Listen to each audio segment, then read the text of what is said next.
CHO exam द्यायची आहे पण सिलेबस नक्की काय आहे हेच समजत नाहीये, तर आजच्या या व्हिडिओमध्ये मी तुम्हाला सीएचओचा सिलेबस अगदी सोप्या भाषेत समजावून सांगणार आहे.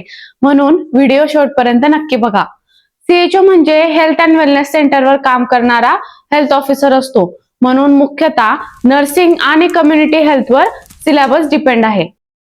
फर्स्ट आहे नर्सिंग सब्जेक्ट. नर्सिंग सब्जेक्ट्स मध्ये आहे fundamental of nursing, medical surgical nursing, paediatric nursing, mental health nursing आणि obstetric and gynaecological nursing.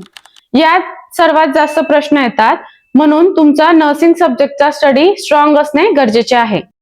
Second आहे कम्युनिटी हेल्थ नर्सिंग. त्यात primary health care, national health programme, epidemiology, health education, ASHA, ANM and anganwadi services and communicable and non communicable diseases हा भाग सर्वात important आहे.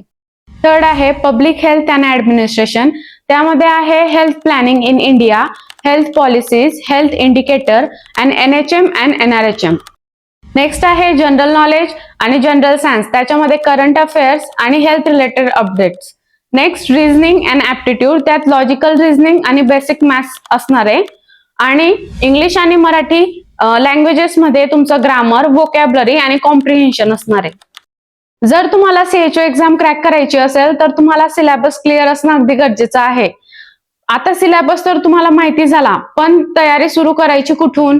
तर चला, मी माझ्या युट्यूब चॅनलवर सीएचओ एक्झाम साठी मोस्ट इम्पॉर्टंट टॉपिक्स जे मॅक्झिमम वेळा एक्झामला विचारले आहेत ते सांगणार आहे. तो व्हिडिओ मिस होऊ नये म्हणून आता व्हिडिओला लाईक करा, शेअर करा आणि चॅनलला सबस्क्राईब करा.